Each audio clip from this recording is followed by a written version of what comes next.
Avant l'imprimerie, la reliure était l'âme artisanale qui donnait vie à chaque ouvrage. Il existe toutes sortes de reliures, pourtant c'est la reliure sur ruban avec nid d'abeille qui occupait le centre de l'attention durant cet atelier, donnant ainsi naissance à des livres uniques et empreints de charme. On m'a demandé de venir faire un atelier. Moi, ma spécialité, c'est le livre. Du coup, c'est ce que j'ai proposé et dans le but de potentiellement en faire un carnet à dessin pour venir voir les œuvres du musée et pourquoi pas les croquer dans notre nouveau carnet. Vous voyez, là, on a un cahier. Oui. On apparaît. Donc, je vous ai dit, vous pouvez choisir de mettre une feuille colorée sur l'extérieur, mais on peut aussi mettre des feuilles à l'intérieur du cahier, d'accord ? Moi, ce que j'ai ramené aujourd'hui, j'ai des poinçons, aiguilles, du fil de lin, des plioirs, du papier. Ça peut être une bonne base. Là, on va faire du cartonnage, donc on a des cartons et on a des décors à l'encre de Chine. Et puis des pinceaux, du coup, des réglés, puis un crayon de bois.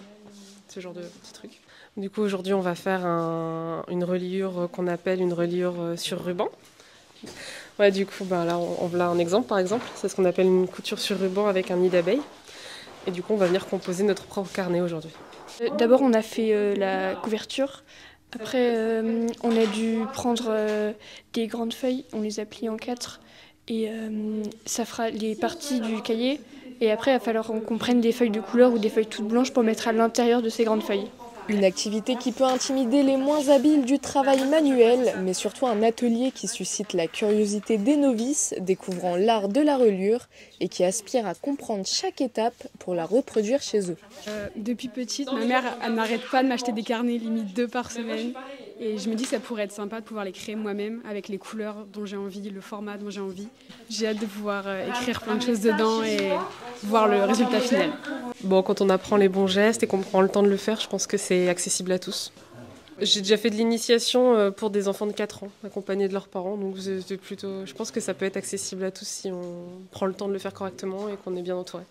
On peut faire soi-même, on peut apprendre. En plus, maintenant, avec YouTube et autres, il y a tout ce qu'il faut pour apprendre de soi-même. Mais c'est cool de venir faire des ateliers. On va positionner.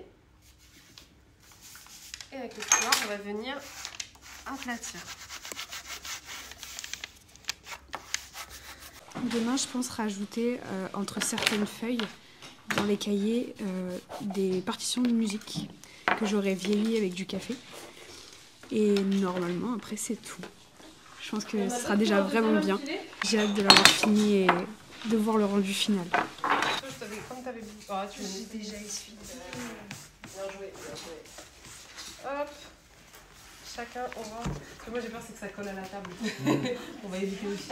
J'ai déjà une petite idée de ce que ça va rendre dans ma tête, mais j'espère que ça va rendre comme ça en vrai demain.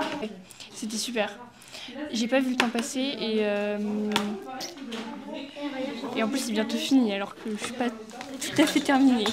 Ce travail offrira aux passionnés du fait main l'opportunité de repartir avec leur propre création une fois que la colle aura séché, concrétisant ainsi le résultat de leurs efforts.